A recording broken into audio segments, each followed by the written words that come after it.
Diamond Harbour Lok Sabha কেন্দ্রের মধ্যে প্রবীণ নাগরিকদের বার্ধক্য ভাতা চালু করার ব্যাপারে ইতিমধ্যে উদ্যোগ নিয়েছেন স্থানীয় সাংসদ অভিষেক বন্দ্যোপাধ্যায়।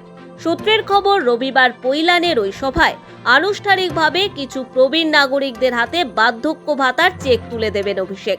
অনুষ্ঠানের নাম রাখা হয়েছে শ্রদ্ধার্ঘ। সোশ্যাল মিডিয়ায় অনুষ্ঠানের কথা জানান খোদ ডায়মন্ড হারবারের সাংসদ অভিষেক। উল্লেখ্য, রাজ্য রাজনীতিতে এখন একটাই কথা, অভিষেক ক্ষুব্ধ লোকসভা ভোটের আগে দলের তরফে বেশ কিছু সিদ্ধান্তে গাফিলতির বিষয়। তৃণমূলের রাজ্য স্তরের কোনো কর্মসূচিতে শেষবার অভিষেক বন্দ্যোপাধ্যায়কে দেখা গিয়েছিল প্রায় 3 মাস আগে। রাজভবনের সামনে দলকে নিয়ে ধর্নায় বসেছিলেন অভিষেক। তারপর থেকে ডায়মন্ড হারবারের বাইরে কোনো দলীয় কর্মসূচিতে তিনি যাননি। এসবের মাঝেই তৃণমূলে নবীন প্রবীণ দ্বন্দ্বে সরগরম রাজ্য রাজনীতি। তবে বছরের প্রথম দিন অভিষেক যখন কালীঘাটে মমতার বাড়িতে গিয়েছিলেন, তখন রাজনৈতিক মহলের আলোচনা ছিল হয়তো অভিষেকের মান ভাঙবে। কিন্তু এসবের মধ্যেও সেই অবস্থানে কোনো বদল দেখা যাচ্ছে না। বেশ কিছুটা সময়ের ব্যবধানে অভিষেক আবার কোনো সভা করতে চলেছেন।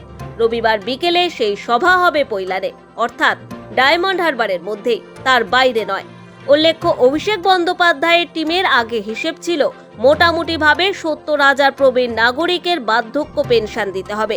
203টি ক্যাম্প বা শিবির তৈরি করে রাজ্য সরকারের থেকে তাদের ভাতা পাইয়ে দেওয়ার ব্যবস্থা করা হবে। কিন্তু পরে দেখা গিয়েছে যোগ্য উপভোক্তাদের সংখ্যা 70,000 ছাপিয়ে যাবে। তাই ডায়মন্ড হারবার এলাকার প্রতিটি ব্লক ও বুথ ধরে ধরে সমীক্ষা শুরু হয়, যাতে যোগ্য উপভোক্তাদের একজনও বাদ না পড়েন। ডায়মন্ড হারবারের সাংসদের তরফে নবান্নে জানানো হয়েছিল 31শে ডিসেম্বরের মধ্যে সেই টাকা রিলিজ করতে হবে, নইলে সাংসদ এলাকা উন্নয়ন তহবিল থেকে সেই টাকা রিলিজ করে দেবেন তিনি। নবান্ন টাকা ছেড়েছে কিনা তা অবশ্য এখনো স্পষ্ট নয়।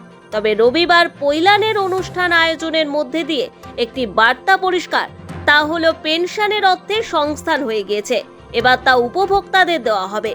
ডায়মন্ড হারবার লোকসভা কেন্দ্রের সঙ্গে রাজ্যের বাকি 41টি লোকসভা কেন্দ্রের সামান্য খানিকটা ফারাক রয়েছে। এলাকায় উন্নয়নের জন্য অনেকেই ডায়মন্ড হারবার মডেলকে উদাহরণ হিসেবে তুলে ধরেছেন বহু সময়। এবার ফের একবার সেই ফারাকটাই উঠে এলো।